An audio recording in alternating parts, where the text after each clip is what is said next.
Welcome to SJ A Square Academy, SCRT based Max Important Points, Standard 5. Standard 5 maths text book full read ചെയ്തിട്ട് നമുക്കൊരു 37 points കിട്ടിയിട്ടുണ്ട്. അപ്പൊ നമുക്ക് start ചെയ്യാം. കാറ്ററ്റ് എക്സാമിന് തയ്യാറെടുക്കുന്നവരെ തീർച്ചയായും സ്റ്റാൻഡേർഡ് 5 തൊട്ട് സ്റ്റാൻഡേർഡ് 10 വരെയുള്ള ടെക്സ്റ്റ് ബുക്ക് പഠിച്ചിരിക്കണം. ഓക്കെ, ഫസ്റ്റ് വൺ, ഒന്നിന് ശേഷം 100 പൂജ്യമുള്ള സംഖ്യ. ഗൂഗിൾ 1938 എഡ്വേർഡ് കാസ്നർ ആണ് ഈ പേര് കൊടുത്തത്. സെക്കൻഡ് വൺ, ഇരുവഴി സംഖ്യകൾ. മുന്നോട്ടും പിന്നോട്ടും ഒരുപോലെ വായിക്കാവുന്ന സംഖ്യകളാണ് ഇരുവഴി സംഖ്യകൾ, അതായത് പാലിൻഡ്രോമിക് നമ്പേഴ്സ്. ഇവയെ സമമിത സംഖ്യകൾ എന്നും പറയും. ഉദാഹരണമായി 36863. ഇതിനെ തിരിച്ചു വായിച്ചാലോ? 36863. സെയിം തന്നെയല്ലേ? തേർഡ് വൺ, ഒരു സംഖ്യയിലെ അക്കങ്ങൾ കൂട്ടിയാൽ ലഭിക്കുന്ന സംഖ്യയെ അക്കങ്ങളുടെ തുക എന്നാണ് പറയുന്നത്. ഉദാഹരണം 347. ഇതില് അക്കങ്ങൾ തമ്മിൽ കൂട്ടിയാൽ 3 + 4 + 7 എത്രയാണ്? 14 ആണ് കിട്ടിയത്. ഇനി 14 എന്ന സംഖ്യയിലെ അക്കങ്ങളുടെ തുക എത്രയാണ്? 1 + 4 = 5 ആണ്.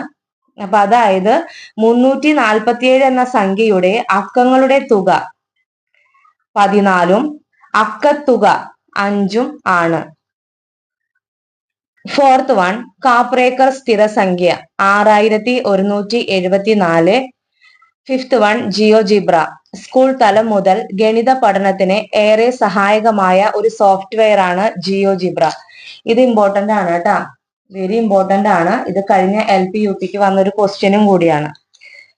അപ്പൊ ഇത് ഓർത്ത് വെക്കുക. ജിയോജിബ്ര എന്താണ്? ഗണിത പഠനത്തിന് ഉപയോഗിക്കുന്ന സോഫ്റ്റ്വെയർ ആണ്. സിക്സ്ത് വൺ, ഇംഗ്ലീഷിൽ കോണിനെ സൂചിപ്പിക്കുന്ന ആംഗിൾ എന്ന വാക്ക് ഗ്രീക്ക് ഭാഷയിലെ ആംഗിലോസ് എന്ന പദത്തിൽ നിന്നാണ് വന്നത്. വളഞ്ഞത്, നേരെയല്ലാത്തത് എന്നെല്ലാമാണ് ഇതിന്റെ അർത്ഥം. Seventh one, 100 kilogram 1 quintal, 1000 kilogram 1 ton, 1 ton 10 quintal, 1 gram 1000 milligram, 1 kilogram 1000 gram. Eighth one, കേന്ദ്രത്തിൽ നിന്നും വൃത്തത്തിലേക്കുള്ള അകലത്തെ വൃത്തത്തിന്റെ ആരം റേഡിയസ് എന്ന് പറയുന്നു. നയൻത് വൺ, ബ്രഹ്മസ്ഫുട സിദ്ധാന്തം രചിച്ചത് ബ്രഹ്മഗുപ്തൻ. 10th വൺ, ഗണിത സാര സംഗ്രഹത്തിന്റെ കർത്താവ് മഹാവീരൻ. 11th വൺ, ലീലാവതി രചിച്ചത് ഭാസ്കരാചാര്യ. 12th one, ഫെറ്റ്. അമേരിക്കയിലെ കൊളറാഡോ യൂണിവേഴ്സിറ്റിയുടെ ഒരു സംരംഭമാണ് ഫെറ്റ്.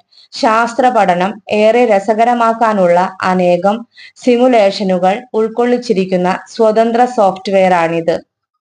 അപ്പൊ ഇത് ഇമ്പോർട്ടന്റ് ആണ് കേട്ടാ. ശാസ്ത്ര പഠനത്തിന് വേണ്ടിയുള്ള സോഫ്റ്റ്വെയർ ആണ് എന്ത്? ഫെറ്റ്. ഇത് ഓർത്ത് വെക്കുക. ഇനി 13th വൺ, 1/4 എന്താണ്? കാല്. 1/2 അര. 3/4 മുക്കാൽ. 1/8 അരക്കാൽ. 1/16 മഹാണി. 14th one, J fraction lab. ഭിന്നങ്ങൾ രൂപീകരിക്കാനും അവയെ വിശദീകരിക്കാനും സഹായകമായ ഒരു സ്വതന്ത്ര സോഫ്റ്റ്വെയർ ആണ് ജെ ഫ്രാക്ഷൻ ലാബ്. ഇതും ഇമ്പോർട്ടന്റ് ആണ് കേട്ടോ. ഭിന്നങ്ങൾ രൂപീകരിക്കാനുള്ള സ്വതന്ത്ര സോഫ്റ്റ്വെയർ ഏതാണ്? J fraction lab. ഇതൊന്ന് ഓർത്തിരിക്കുക. 15th വൺ, 1 മീറ്റർ എത്രയാണ്? 100 സെന്റിമീറ്റർ ആണ്. 1 സെന്റിമീറ്റർ നീളം 1 മീറ്റർ നീളത്തിന്റെ 1/100 ഭാഗമാണ്. 1 മില്ലിമീറ്റർ നീളം 1 സെന്റിമീറ്ററിന്റെ 1/10 ഭാഗമാണ്.